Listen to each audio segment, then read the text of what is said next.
जय श्री कृष्णा। राधे राधे। आप सभी का दिन शुभ और मंगलमय हो और भगवान श्री कृष्ण की कृपा आप सभी भक्तजनों पर सदा बनी रहे। आज सुनिए कार्तिक मास महात्म का आगे का अध्याय। आज का अध्याय शुभारंभ करने से पहले आपको सुनाते हैं 2 कार्तिक स्नान की कहानी। पहली कहानी है इल्ली और घून, जिसे कि कार्तिक के महीने में जरूर सुननी चाहिए। तो बोलिए लक्ष्मी नारायण भगवान की जय। एक समय की बात है, एक इल्ली और घून रहा करते थे। दोनों में अच्छी दोस्ती थी, जहाँ भी जाते साथ साथ जाते। तो एक बार कार्तिक का महीना आया। राजा की बेटी कार्तिक स्नान के लिए जा रही थी। तो इल्ली कहने लगी कि आओ घून, हम भी कार्तिक स्नान करते हैं।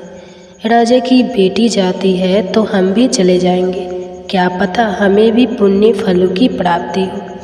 तो इल्ली की बात सुनकर घून कहने लगा कि तू ही कार्तिक का स्नान कर, मैं तो कार्तिक स्नान के बारे में कुछ नहीं जानता, क्या होता है इसके करने से, मैं नहीं करूँगा। घून के मना करने पर इल्ली एक बार तो उदास हो गई। सोचने लगी कि कार्तिक स्नान तो जरूर करना था।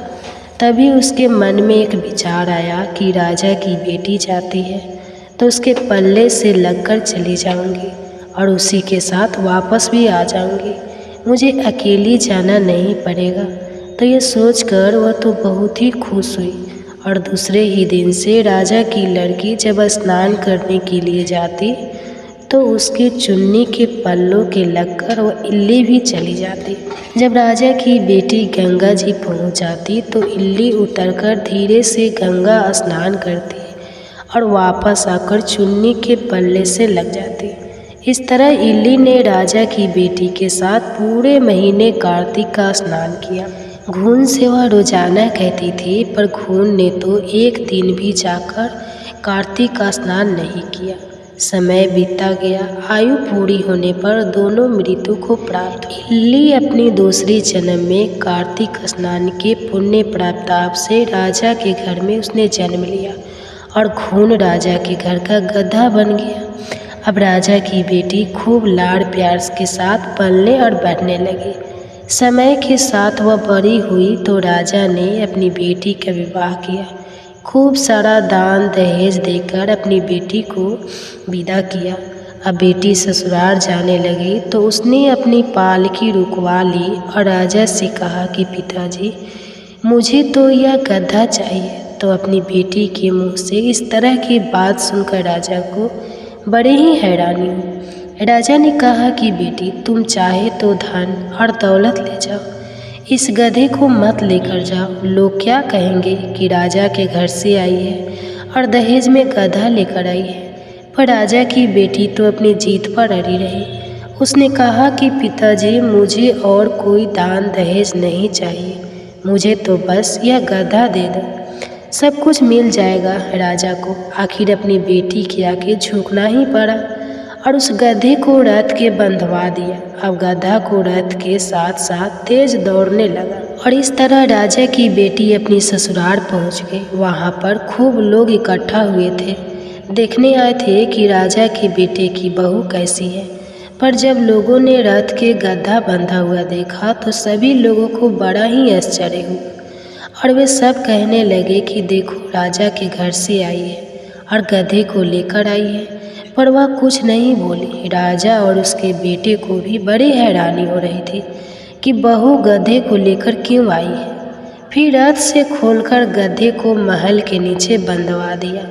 अब रोजाना राजा की पुत्र वधू घर का काम जल्दी जल्दी निपटाकर और नीचे उतर आती और उस गधे से बातें करने लगती। जब लड़की नीचे आती तो गधा कहता कि मुझे पानी पिला दे। तो वह लड़की कहती, मैंने तुम्हें पहले ही कहा था कि कार्तिक स्नान कर ले, पर तूने तो मेरा कहना नहीं माना। तू तो बोलता था कि मैं कार्तिक का स्नान नहीं करूँगा, ना ही मैं व्रत करूँगा, मैं तो बाजार खाऊँगा और ठंडा ठंडा पानी पीऊँगा। अब बाजरा खा और ठंडा ठंडा पानी पी, मेरे साथ कार्तिक स्नान कर लेता तो तेरी यह हालत ना होती। एक दिन राजा ने अपनी पुत्र वधू को गधे के साथ बढ़ते करते हुए सुन लिया तो उन्होंने अपने राजकुमार को बुलाकर सारी बात बताई। राजकुमार ने आकर अपनी पत्नी से कहा कि आप मुझे सारी बात बताओ। तब रानी बोली, उस लड़की ने कहा कि स्वामी, मैं पिछले जन्म में इल्ली थी और जो यह गधा है यह घूम था। तब मैंने इसे कहा था कि कार्तिक स्नान कर ले, पर वह नहीं माना और मैं राजा की लड़की के पल्लू से लगकर पूरे महीने कार्तिक स्नान करती थी।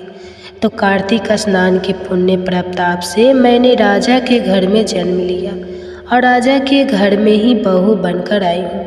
तब राजा के बेटे ने सुना कि कार्तिक स्नान का इतना पुण्य प्रताप होता है, तो उसने अपने पिताजी को कार्तिक स्नान के पुण्य फल के बारे में बताया और कहा कि पिताजी, आप हमें आज्ञा दें कि हर साल हम दोनों पति पत्नी जोड़े से कार्तिक का स्नान करें। तो राजा अपने बेटे की बात सुनकर बहुत खुश हुए और उन्हें कार्तिक स्नान करने की इजाज़त भी दी।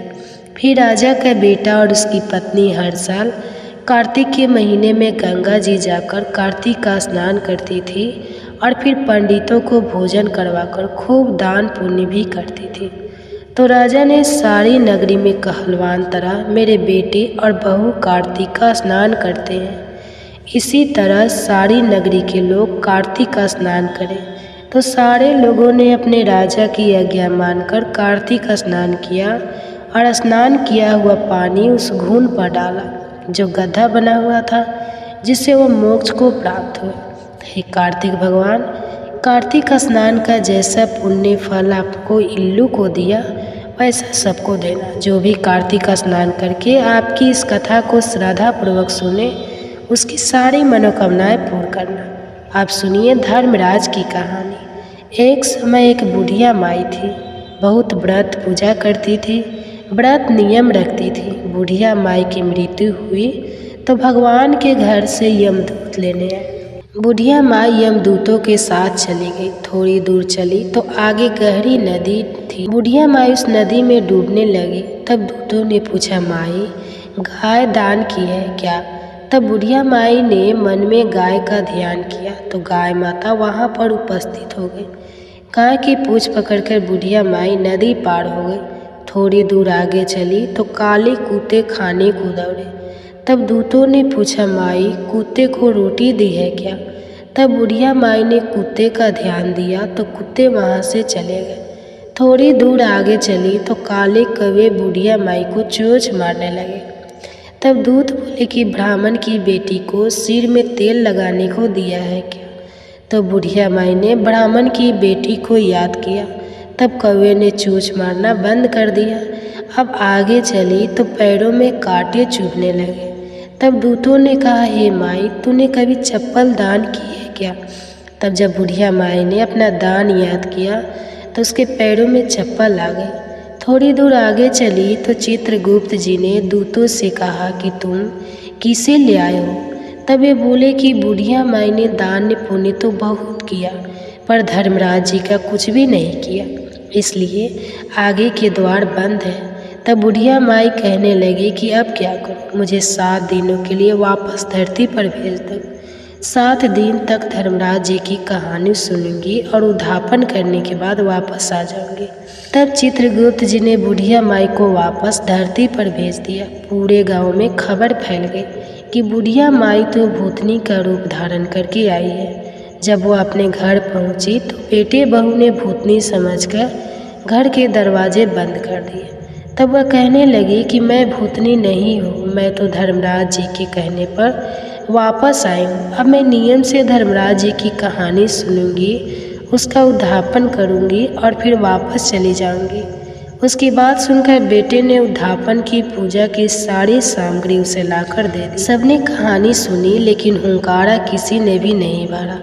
तब बुढ़िया माई पड़ोसन के पास गई और उसे अपनी कहानी सुनने को कहने लगी। पड़ोसन ने उसकी कहानी भी सुनी और हुंकारा भी भर दिया। बुढ़िया माई ने 7 दिन तक धर्मराज जी की कहानी कही और उसका उद्धापन किया। सभी सम्मान को दान कर दिया।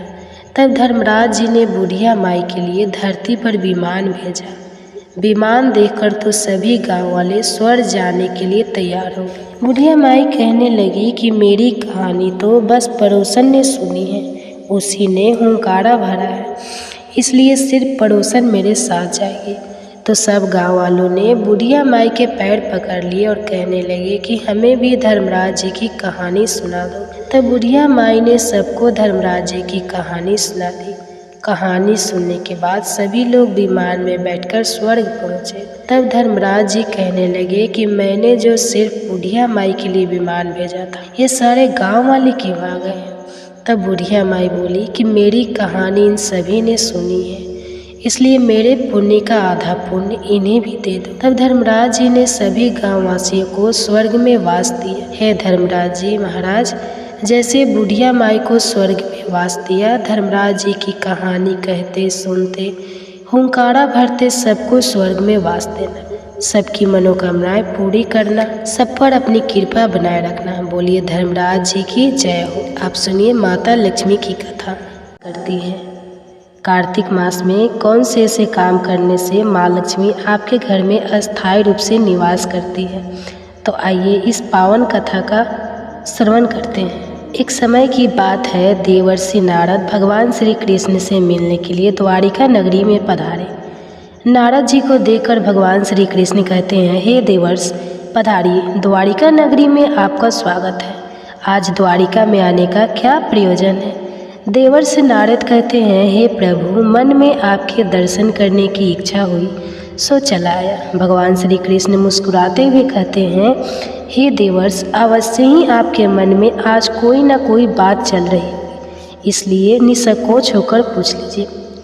देवर्षि नारद कहते हैं, हे प्रभु, आप तो सब कुछ जानते हैं, मेरे मन में जो भी शंका है उसके विषय में भी आपको पता है, लेकिन फिर भी अगर आप पूछ रहे हैं तो मैं बताने की चेष्टा करता हूँ। हे प्रभु, आज मैं आपके पास यह जानने के उद्देश्य से आया हूँ कि किस कारण से मनुष्य के जीवन में दरिद्रता आती है। देवी लक्ष्मी किस कारण से मनुष्य के घर का त्याग करके चली जाती है, और वह कौन सा पुण्य है जिससे देवी लक्ष्मी सदैव ही मनुष्य के घर में वास करती है। भगवान श्री कृष्ण कहते हैं, हे देवर्ष, आज आपने समस्त मानव जाति के कल्याण के उद्देश्य से अत्यंत महत्वपूर्ण बात पूछी है। देवी लक्ष्मी के कारण ही मनुष्य के घर में सुख समृद्धि का वास होता है, और जब देवी लक्ष्मी घर का त्याग करके चली जाती है तो उस घर में दरिद्रता का ही वास होता है। इस विषय में एक प्राचीन कथा कही गई है जो मैं आपको सुनाता हूँ। जो भी मनुष्य इस कथा का श्रवण करता है उसके घर में देवी लक्ष्मी के साथ समस्त पुण्य निवास करते हैं। इसलिए आप इस कथा का श्रवण कीजिए और इसका तीनों लोकों में प्रचार कीजिए। देवर्षि नारद कहते हैं, हे प्रभु, कृपा आप मुझे वह कथा सुनाइए। आपके मुख से इस कथा को सुनना मेरा सौभाग्य है। मैं इस कथा को पूरा सुनूंगा और इसका प्रचार तीनों लोकों में करूंगा। भगवान श्री कृष्ण कहते हैं, हे देवर्षि, जो मनुष्य सत्य का साथ देता है ईश्वर उसका साथ नहीं छोड़ते हैं। आज मैं आपको महाराज हर्षवर्धन की कथा सुनाता हूँ, जिन्होंने देवी लक्ष्मी का त्याग करके दरिद्रता को ग्रहण कर लिया था। त्रेता युग की बात है। भारतवर्ष में सत्यवादी धर्मात्मा राजा हर्षवर्धन राज्य करते थे। उनका राज्य कुंतल प्रदेश पर था। उनके राज्य की प्रजा उनसे अत्यंत संतुष्ट रहा करती थी। महाराज हर्षवर्धन बड़े दानवीर और वचन का पालन करने वाले थे। वे सदैव अपनी प्रजा के हित का ही विचार करते थे। महाराज हर्षवर्धन इतने दयालु थे कि उनकी महानता का परिचय इस बात से पता चलता है कि जब भी उनके नगर में कोई भी साधारण मनुष्य बिक्री करने के लिए बाजार में अन्न, वस्त्र आदि कोई वस्तु लाता और यदि वह वस्तु साया काल तक नहीं बिकती तो उसे राजा स्वयं खरीद लिया करते थे, ताकि उनके राज्य से कोई खाली हाथ ना जा सके। अपनी प्रजा के हित के लिए राजा ने यह सत्य की प्रतिज्ञा की। स्वयं काल होते ही राजा के सेवक शहर में भ्रमण करते और जब वे किसी को कोई वस्तु या द्रव्य लेकर बैठा हुआ देखते जिसे किसी ने खरीदा ना हो तो महाराज के सेवक उस व्यक्ति से उन वस्तुओं की कीमत पूछते और उसकी इच्छा और ज़रूरत के अनुसार उसकी जो भी कीमत होती वह कीमत देकर उसकी वस्तुओं को खरीद लेते थे। इस प्रकार से महाराज के ऐसे दयालु स्वभाव को देखकर अनेक लोग प्रसन्न होकर उनकी महानता की चर्चा करने लगे। महाराज हर्षवर्धन की कीर्ति तीनों लोकों में होने लगी। देवता भी उनकी प्रशंसा करने लगे। जब यह बात धर्मराज को पता चली तो एक दिन स्वयं धर्मराज ने ही महाराज हर्षवर्धन की परीक्षा लेने की सोची। फिर एक दिन स्वयं धर्मराज एक ब्राह्मण का वेश धारण करके महाराज हर्षवर्धन की नगरी में प्रकट हुए। उन्होंने अपने साथ दरिद्रता की कारक टूटी फूटी चीज़ें, कूड़ा करकट और कचरा एक पेटी में भरकर ले लिया, अर्थात उन्हें दरिद्रता एक पेटी में भर लिया और उस पेटी को लेकर वे सत्यवादी महाराज हर्षवर्धन के नगर में उनकी परीक्षा लेने के लिए पहुँचे। धर्मराज उस नगर के बाजार में उस कचरे से भरी पेटी को लेकर बेचने के लिए बैठ गए, किंतु कौन सा व्यक्ति कूड़ा कचरा खरीदेगा। ब्राह्मण रूपी धर्मराज दिन भर वहीं पर बैठे रहे, लेकिन किसी ने भी उनका कूड़ा कचरा नहीं खरीदा। जब सायंकाल हुई तब राजा के सेवक हमेशा की तरह बाजार में घूमने लगे। जिसका भी बिक्री का सामान बचा होता उसे वे उचित दाम देकर खरीद लेते थे, ताकि कोई खाली हाथ घर ना जा सके। फिर उसने देखा कि एक ब्राह्मण अपनी पेटी लेकर घर बैठा हुआ है। राजा के सेवकों ने उन ब्राह्मण महाशय के पास जाकर पूछा, हे ब्राह्मण महाराज, आप इस नगर में नए दिखाई दे रहे हैं, क्या हुआ? आपका सामान किसी ने भी नहीं खरीदा, ऐसा क्या लेकर आए हैं आप अपनी इस पेटी में? महाराज के आदेश से हम आपका यह सामान खरीदने के लिए आए हैं। कृपया बताइए आपकी इस पेटी में क्या है और इसका मूल्य कितना है। तब उस ब्राह्मण ने कहा, हे सैनिकों, मैं इस पेटी में दरिद्र लेकर आया, अर्थात कूड़ा कटकर भटकर ले आया और इसका मूल्य 1000 स्वर्ण मुद्राएं है। उस ब्राह्मण के मुंह से ऐसे विचित्र वचन सुनकर वे सभी सैनिक हंसने लगे और फिर उन्होंने उस ब्राह्मण से कहा, हे ब्राह्मण, आपकी पेटी में कूड़ा भरा हुआ है, इसे कौन लेगा? इसका मूल्य तो 1 पैसा भी नहीं है। फिर उस ब्राह्मण ने कहा, सैनिकों, यदि इसे कोई नहीं लेगा तो मैं इसे वापस अपने घर लेकर जाऊंगा। मैंने तो सुना है कि आपके महाराज यहाँ से किसी भी व्यापारी को खाली हाथ वापस नहीं जाने देते, उसका सारा द्रव्य खरीद लेते हैं। लगता है मैंने आपके महाराज के बारे में झूठ सुना है। उस ब्राह्मण की ऐसी बात सुनकर राजा के सेवकों ने कहा, हे ब्राह्मण, आपने सही सुना है, हमारे महाराज किसी भी व्यापारी को खाली हाथ घर नहीं भेजते, उसका सारा माल खरीद लेते हैं। इसलिए तुम थोड़ी देर रुको, हम अभी आप महाराज के पास जाकर आते हैं। फिर उनसे एक सेवक महाराज हर्षवर्धन के पास जाता है और उनसे कहता है, हे महाराज, आज हमारे नगर के बाजार में एक ब्राह्मण आया है। वह बड़ा ही विचित्र है। वह अपनी पेटी में कूड़ा कचरा भर कर रखा है और उसका मूल्य वह 1000 स्वर्ण मुद्राएं बता रहा है। तब महाराज ने कहा, हे सैनिकों, तुम जाकर उसके सामान का मूल्य जो कम से कम हो सके उतना उसे देकर उसका सामान खरीद कर लाओ। उसे उसकी वस्तुएं लेकर वापस मत जाने दो, अन्यथा मेरा वचन झूठा हो जाएगा। फिर राजा के सेवक उस ब्राह्मण के पास जाते हैं और कहते हैं, हे ब्राह्मण, हम तुम्हारे इस पेटी का मूल्य 200 स्वर्ण मुद्राएं देते हैं। तुम इतनी मुद्राएं लो और प्रसन्नता से अपने घर चले जाओ। किंतु उस ब्राह्मण ने कहा, हे सैनिकों, मैं 1000 स्वर्ण मुद्राओं से 1 पैसा कम नहीं लूँगी। यदि तुम मेरा सामान खरीदना चाहते हो तो खरीदो, नहीं तो मैं अपना सामान लेकर वापस चला जाता हूँ। तब उन राजा के सेवकों ने कहा, हे ब्राह्मण, ठीक है, अब हम तुम्हें इस पेटी के बदले 500 मुद्राएं देते हैं। इतना मूल्य तुम्हारे लिए सही रहेगा। लेकिन फिर भी वह ब्राह्मण नहीं माना और 1000 स्वर्ण मुद्राओं पर ही अड़ा रहा और कहने लगा, मेरा सामान लेना है तो लो, नहीं तो मैं चला। तब फिर से वह सैनिक लौटकर राजा के पास जाता है और उनसे कहता है, हे महाराज, उस ब्राह्मण को हमने 500 स्वर्ण मुद्राएं देने की कोशिश की, किंतु वह फिर भी नहीं मान रहा। उसकी पेटी में कचरा और दरिद्र भरा पड़ा है, लेकिन फिर भी वह 1000 मुद्राएं ही मांग रहा है। हे महाराज, आपको उसका कचरा 1000 मुद्राओं में नहीं खरीदना चाहिए। महाराज हर्षवर्धन कहते हैं, सैनिकों, यह मेरे सत्य की प्रतिज्ञा है। मैं किसी भी व्यक्ति को अपने राज्य से खाली हाथ जाने नहीं दे सकता। हम सत्य का त्याग कभी नहीं करेंगे। इसलिए तुम लोग जाओ और वह ब्राह्मण जो कीमत कह रहा है उससे उसकी वस्तुओं को खरीद कर लेकर आओ। इसमें संकोच मत करो। फिर वह सिपाही ब्राह्मण के पास लौट कर आ गए। उन्होंने उस ब्राह्मण को 1000 स्वर्ण मुद्राएं दी और उसकी दरिद्र से भरी हुई पेटी ले ली। वह ब्राह्मण मुद्राएं लेकर चला गया और फिर सिपाही उस दरिद्र से भरी पेटी को लेकर राजमहल में लौटे। फिर महाराज ने उस पेटी को राजमहल के अंदर रखवा दिया। रात्रि में जब सोने का समय हुआ तब महाराज के राजमहल के द्वार से एक अत्यंत सुंदर स्त्री निकली। उस स्त्री के 4 हाथ थे, हाथों में कमल पुष्प थे। उस सुंदर स्त्री ने नाना प्रकार के आभूषण धारण किए हुए थे। महाराज महल के बाहर बैठे हुए थे। जब महाराज ने उस अत्यंत सुंदर स्त्री को देखा तो महाराज आश्चर्य में पड़ गए और उन्होंने उस स्त्री से पूछा, हे देवी, आप कौन हैं? इस रात्रि के समय में आप यहाँ पर क्या कर रही है? आप कहाँ से आ रही है और कहाँ पर जा रही है? महाराज की ऐसी बात सुनकर वह स्त्री बोली, हे राजन, मैं तुम्हारे राज्य की लक्ष्मी हूँ। आप सत्यवादी धर्मात्मा हैं, इसी कारण से मैं आपके राजमहल में निवास करती हूँ। किंतु आज आपके राजमहल में दरिद्रता आ गया है और जहाँ पर दरिद्रता रहता है उस स्थान पर लक्ष्मी निवास नहीं करती है।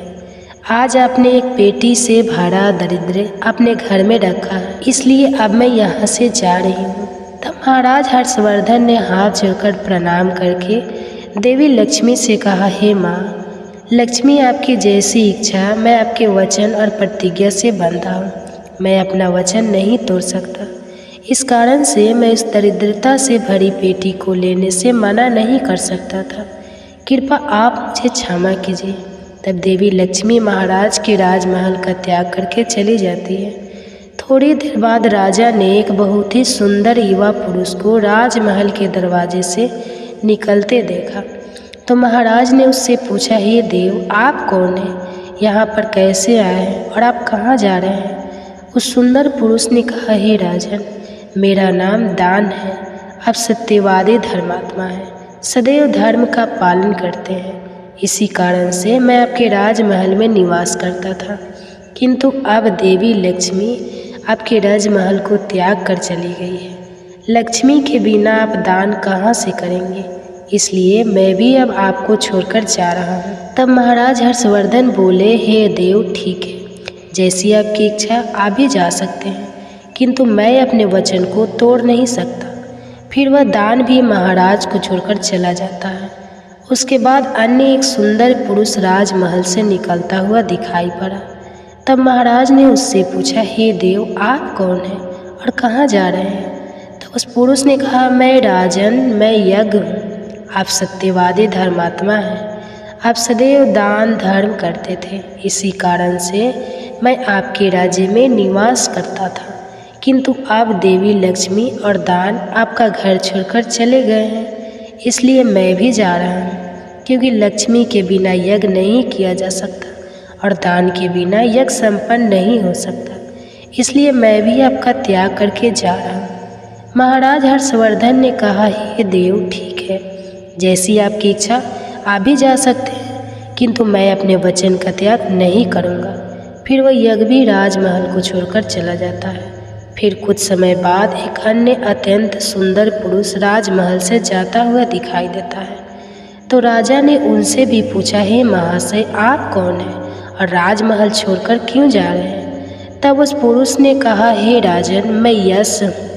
आपके पुण्य के कारण मैं आपके घर में निवास कर रहा था, किंतु अब आपके यहाँ से लक्ष्मी, दान, यज्ञ आदि सब चले गए हैं, तो उनके बिना आपको यश की प्रकृति नहीं हो सकती।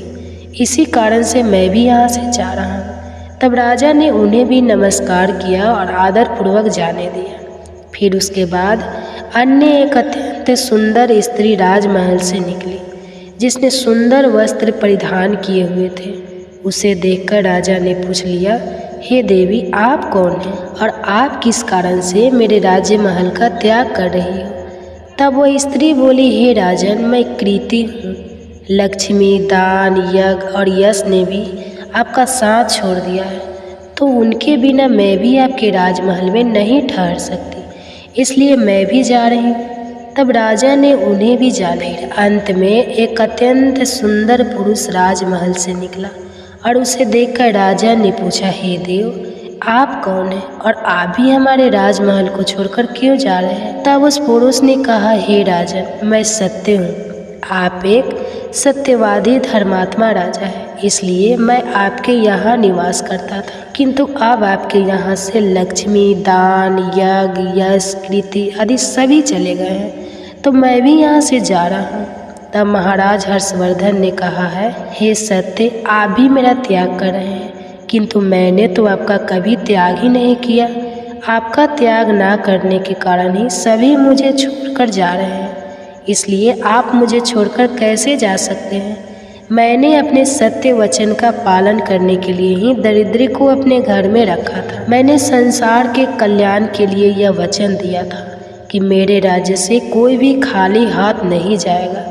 जो भी मेरे राज्य में कोई वस्तु बेचने आएगा, यदि उसकी वस्तु कोई नहीं खरीदे तो उसे मैं खरीद लूँगा। इसलिए मैंने अपने सत्य वचन का पालन करने के लिए उस ब्राह्मण को 1000 स्वर्ण मुद्रा देकर उससे दरिद्र को खरीद लिया था। उसी दरिद्र की पेटी के कारण देवी लक्ष्मी ने आकर मुझसे कहा कि वे उस स्थान पर निवास नहीं करती है जिस स्थान पर दरिद्र रहता है, और देवी लक्ष्मी के जाते ही यज्ञ, दान, यश, कृति सब मुझे छोड़कर चले गए हैं। सत्य वचन का पालन करने के लिए ही मैंने उन सभी को जाने दिया, और अब आप भी मुझे छोड़कर जा रहे हैं। महाराज हर्षवर्धन की बात सुनकर वह सत्य बोला, हे राजन, यदि आपने मेरे लिए ही इन सब का त्याग किया है तो ठीक है, मैं आपका राजमहल छोड़कर नहीं जाऊंगा। आप सचमुच बड़े पुण्यात्मा और सत्यवादी हैं, इसलिए अब से मैं आपके राज्य महल में ही निवास करूंगा। और वह सत्य फिर से राजमहल में लौट गई। उसके थोड़ी ही देर बाद एक सुंदर स्त्री लौट कर आ गई। उसे देखकर राजा ने पूछा, हे देवी, आप कौन हैं? आप कृति हैं, अभी आप मुझे छोड़कर चली गई थी, तो फिर वापस क्यों लौट कर आई?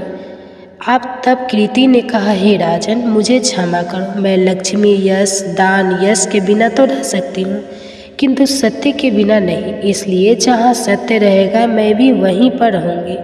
फिर राजा ने कृति का स्वागत किया और वह राजमहल में चली गई। फिर यश वहाँ पर लौट कर आ गया। राजा ने उनसे पूछा, हे महाशय, आप तो यश है और आप मुझे छोड़कर चले गए थे, फिर लौट कर क्यों आए? तब उस पुरुष ने कहा, हे राजन, कोई राजा कितना ही बड़ा धनवान हो, दानवीर हो, किंतु सत्य के बिना उसे यश प्राप्त नहीं हो सकता। इसलिए जहाँ पर सत्य विराजमान रहता है मैं भी वहीं पर रहता हूँ। सत्य के बिना मैं नहीं रह सकता। ऐसा कहकर फिर यश ने राजमहल में प्रवेश किया। उसके कुछ क्षण बाद यज्ञ भी लौट कर आ गया। राजा ने उनसे भी पूछा, हे महाशय, आप क्यों लौट कर आए? तब यज्ञ ने कहा, हे राजन, चाहे कोई कितना भी लक्ष्मीपति और दानसी क्यों ना हो, किंतु बिना सत्य के यज्ञ शोभा नहीं देता है। आप में सत्य विराजमान है, इसलिए मैं भी आपके पास ही रहूँगा। इतना कहकर यज्ञ भी राजमहल में वापस लौटा। उसके कुछ क्षण बाद दान भी वापस आ गया। राजा ने उनसे भी पूछा, हे महाशय, आप भी मुझे छोड़कर गए थे, फिर लौटकर किस कारण से आ गए? तब उस पुरुष ने कहा, हे राजन, मैं दान हूँ। कुछ समय पहले मैं आपको छोड़कर गया था, किंतु आप में सत्य विराजमान है, और जहाँ सत्य रहता है मैं भी वहीं रहता हूँ। कोई भी मनुष्य कितना ही धनवान क्यों ना हो, किंतु बिना सत्य के वह दान नहीं कर सकता। दान का महत्व सत्य से ही होता है, इसलिए मैं भी लौटकर आ गया। राजा ने कहा, ठीक है, आपका भी स्वागत है। और फिर दान भी राजमहल में चला गया। और फिर उसके बाद साक्षात देवी लक्ष्मी लौटकर आ गई। राजा ने पूछा, हे माँ लक्ष्मी, आप वापस क्यों आ गई? आप तो मुझे छोड़कर चली गई थी। तब देवी लक्ष्मी ने कहा, हे राजन, यह आपके सत्य की परीक्षा थी। आपके यहाँ पर यश, दान, यज्ञ और सत्य सभी निवास करते हैं, और लक्ष्मी के बिना सभी विफल हो जाएंगे। इसलिए मैं आपके सत्य के धर्म की रक्षा करने हेतु लौट कर आ गई हूँ। तब राजा ने कहा, हे माँ लक्ष्मी, मेरे यहाँ पर तो दरिद्रता से भरी हुई पेटी है। जहाँ दरिद्रता रहता है वहाँ पर आप कैसे निवास कर सकती हो? तब देवी लक्ष्मी ने कहा, हे राजन, मेरी कृपा से वह दरिद्रता से भरी पेटी भी स्वर्ण और रत्नों से भर जाएगी। इतना कहकर माँ लक्ष्मी भी राजमहल में प्रवेश करती है। माँ लक्ष्मी के प्रवेश करते ही वह पेटी में भरा पड़ा काड़ा कचरा रत्न और स्वर्ण के आभूषण में बदल गया। इसके कुछ समय के पश्चात स्वयं धर्मराज ब्राह्मण के रूप में राजमहल में आ गए। तब राजा ने उनसे पूछा कि हे विप्र, आप कौन हो? आपने तो मेरा त्याग नहीं किया था, फिर आप यहाँ पर कैसे आ गए?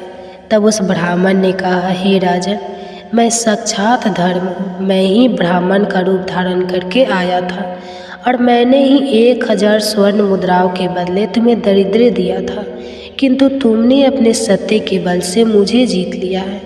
इसलिए अब मैं तुम्हें वरदान देने के लिए आया हूँ। बताओ, मैं तुम्हें कौन सा वरदान करूँ? इतना कहकर धर्मराज ने अपना मूल स्वरूप धारण किया। तब राजा हर्षवर्धन ने कहा, हे धर्मराज, आपके दर्शन करके मैं धन्य हो गया। कृपा आप अपनी कृपा सदैव मुझ पर बनाए रखें, मुझे और कुछ नहीं चाहिए। फिर धर्मराज ने राजा को आशीर्वाद दिया और उस स्थान से अंतर ध्यान हो गए। भगवान श्री कृष्ण कहते हैं, हे देवर्षि नारद, इस प्रकार से अपने सत्य धर्म के कारण ही महाराज ने सभी पर विजय प्राप्त की थी। इसलिए मनुष्य को कभी भी सत्य का अनादर नहीं करना चाहिए, हमेशा सत्य का पालन करना चाहिए। जो सत्य की राह पर चलता है उसके पास लक्ष्मी, दान, यज्ञ, यश, कृति सदैव निवास करती है। तो प्रिय श्रोताओं, इस प्रकार से भगवान श्री कृष्ण ने नारद जी को अत्यंत महत्वपूर्ण ज्ञान दिया है। आपको यह कथा कैसी लगी कमेंट्स करके अवश्य बताएं। अगर जानकारी अच्छी लगी हो तो वीडियो को लाइक जरूर करें और कमेंट्स में जय श्री कृष्णा और जय माँ लक्ष्मी जरूर लिखें। साथ ही चैनल को सब्सक्राइब करें। आप सभी का धन्यवाद।